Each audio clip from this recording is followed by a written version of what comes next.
Noodles, or Indomie, the people's favorite meal, is the topic of today's episode. But don't worry, I'm not going to talk about whether it causes cancer or not, because personally, I love this meal.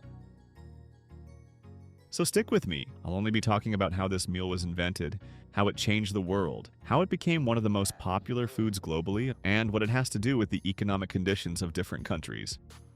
Welcome back. Today, I'll be talking about a meal that I think exists in every household.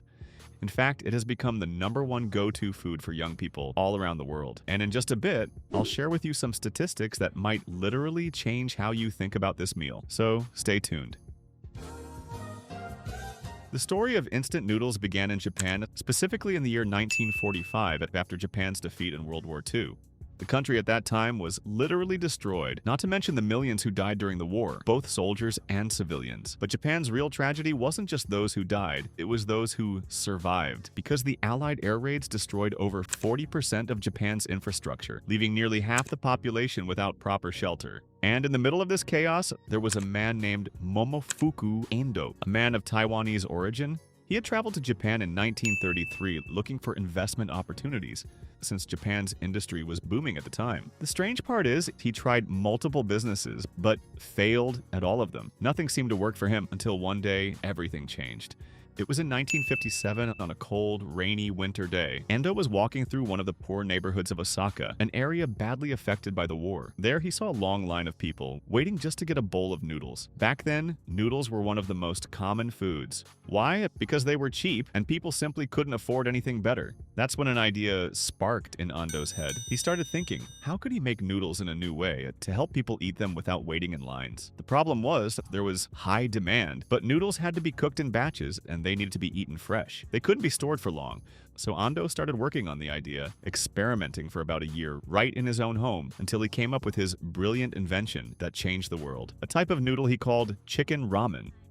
The idea was simple. After the noodles were made into dough, they'd be steamed, then deep fried to dry them out, and finally packed in cellophane bags. That made them shelf-stable and easy to prepare. All you had to do was pour hot water over them, add the seasoning from the included packet, and wait 3 minutes. Boom! Ready to eat.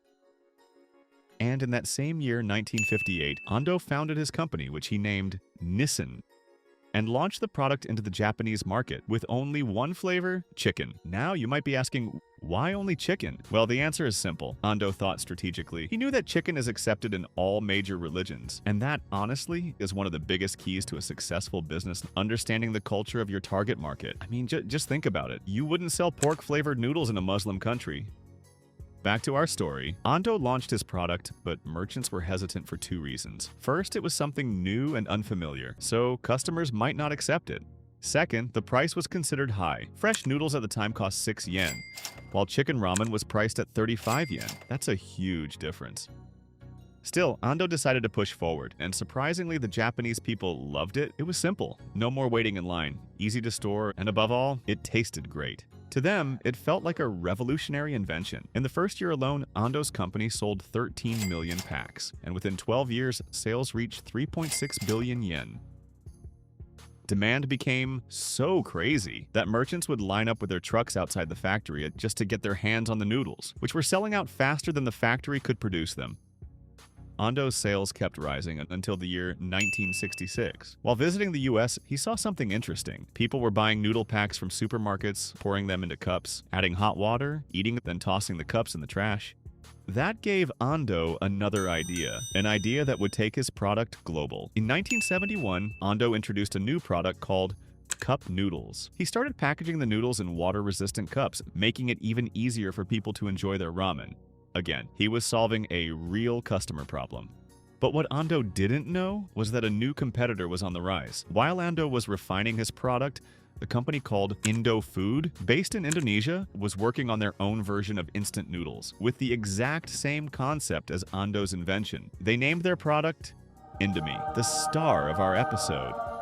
What's amazing is Indofood was extremely good at marketing, both within Indonesia and internationally. So much so that in just a few years, they surpassed Ando's Nissin company. Today, Indomie is the most recognized instant noodle brand in the world. Nissin comes in second, and Nestle in third.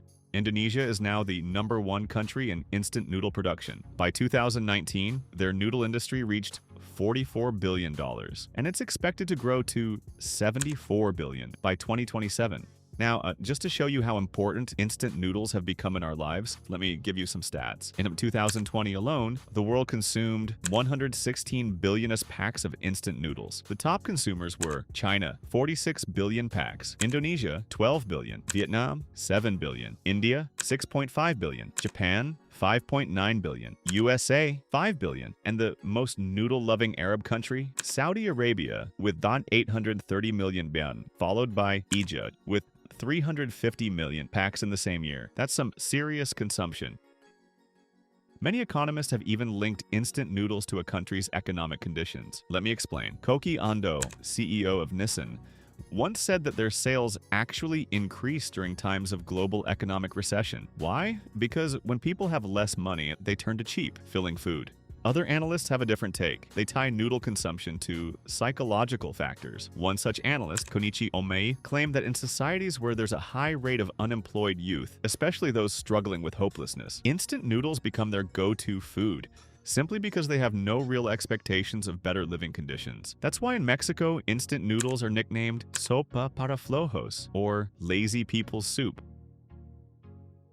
And that's everything for today about noodles and Indomie. Now it's your turn. Are you a noodle lover? Do you eat them because they're cheap or because you actually like the taste? Let us know in the comments, and if you enjoyed the episode, don't forget to subscribe to the channel. See you in the next one. Take care.